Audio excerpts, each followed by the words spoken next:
প্রতিদিন মাছ মাংস খেতে ভালো লাগছে না, তাহলে 1 কাপ মসুরির ডাল আর একটু পেঁপে দিয়ে ঝটপট তৈরি করে নিতে পারেন। এই রেসিপিটা খেতে হয় কিন্তু অসাধারণ মজার। রাত্রে রান্না করার কিছুই না থাকলে এইভাবে রান্না করলে কিন্তু ঝটপট হয়ে যাবে। আমি চুলায় চলে যাব। আমি দিয়েছি ছোট্ট 2 বাটি পরিমাণে জল, আর নিয়েছি আমি 1 কাপ পরিমাণে মসুরির ডাল। আমি হাফ চামচ লবণ দিয়েছি। এখন আমি দিয়ে দিব হাফ চা চামচ হলুদের গুঁড়া, মরিচের গুঁড়া, ধনিয়ার গুঁড়া, আর দিয়ে দিব বড় সাইজের একটা পেঁয়াজ কুচি। এখন আমি এর মধ্যে দিয়ে দিব অল্প একটু পরিমাণে সরিষার তেল।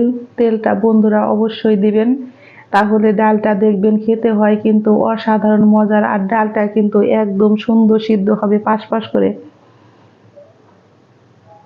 খুবই অল্প সময়ে। এখন আমি ঢাকনা দিয়ে ঢেকে রান্না করে নিব 10 মিনিট। আমার এই ডাল রান্নার রেসিপি যদি বন্ধুরা ভালো লেগে থাকে তাহলে অবশ্যই একটা লাইক করবেন, কমেন্ট করবেন, এবং যারা আমার নতুন বন্ধু আছেন তারা আমাকে একটা সাবস্ক্রাইব করতে ভুলবেন না। আমি ফিরছি 10 মিনিট পর। বন্ধুরা দেখতেই পাচ্ছেন ডালে কিন্তু আমার বলক চলে এসেছে। এখন আমি দিয়ে দিব কেটে ধুয়ে রাখা পেঁপেগুলো। এখানে আমি ছোট্ট একটা পেঁপে নিয়েছি। আপনারা চাইলে পেঁপের বড় পেঁপে হলে অর্ধেক দিতে পারেন। আমার পেঁপেটা কিন্তু ছোট, সেই জন্য আমি একটাই দিয়েছি। এখন আমি পেঁপেটা দিয়ে আবারও 7 থেকে 8 মিনিট কিন্তু একদম লো আছে রান্না করে নিব। এইভাবে একবার হলো মসুর ডাল পেঁপে দিয়ে রান্না করে খেয়ে দেখবেন, রুটি পরোটার সাথে খেতে হয় অসাধারণ মজার। আমি এখন ঢাকনাটি তুলে দেখাচ্ছি বন্ধুরা, ডালটাও কিন্তু আমার একদম পাশ পাশ হয়ে গলে গেছে, পেঁপেটাও আমার একদম সুন্দর নরম হয়ে গেছে। যখন ডালটা রান্না করবেন তখন কিন্তু পেঁপেটা দেওয়ার পরে চুলার আঁচটাকে লো করে দিবেন, তাহলে দেখবেন ঝোলটাও কিন্তু শুকাবে না, আর কোনো জলের প্রয়োজন কিন্তু বাড়তি দিতে হবে না। আমার পেঁপেটা একদম নরম হয়ে গেছে।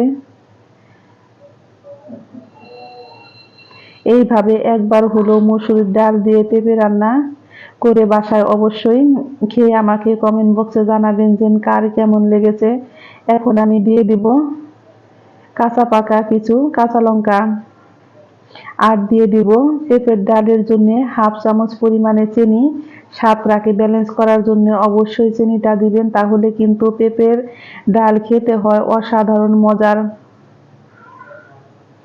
আমি এখন ডালটাকে একটু বেশ ভালো করে নেড়ে আবারও 2 থেকে 3 মিনিট এভাবে রান্না করে নিব। আমি লবণটা দেখে নিয়েছি, একদম ঠিক আছে, আমার আর লবণটা দিতে হবে না। চুলায় আমি একটা কড়াই বসিয়ে দিয়েছি, আর দিয়েছি আমি পরিমাণ মতো সরিষার তেল। এখন দিয়ে দিব আমি 3টা শুকনো লঙ্কা, একটা তেজপাতা, আর আমি দিয়ে দিব অল্প পরিমাণে একটু পাঁচফোড়ন। পাঁচফোড়নটা যদি আপনারা না দিতে চান তাহলে স্কিপ করতে পারেন, শুধু জিরা দিলেও হবে, কিন্তু পাঁচফোড়নটা দিলে এই ডালটা খেতে হয় দারুণ মজার। এখন আমি দিয়ে দিব 3 কোয়া রসুন কুচি, আর দিয়েছি বড় সাইজের একটা পেঁয়াজ। রসুন আর পেঁয়াজটাকে কিন্তু বেশ ভালো করে আমি লাল লাল করে ভেজে নিব।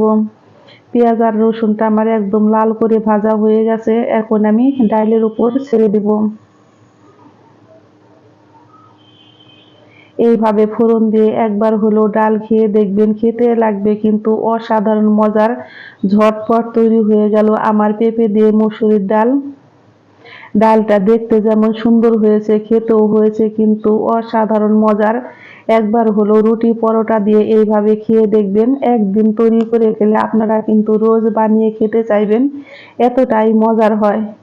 সকলেই ভালো থাকবেন, সুস্থ থাকবেন। আমি আবারও ফিরবো নতুন নতুন কোনো রান্নার রেসিপি নিয়ে। আমার সকল বন্ধুদের জানাই আমি অসংখ্য অসংখ্য ধন্যবাদ।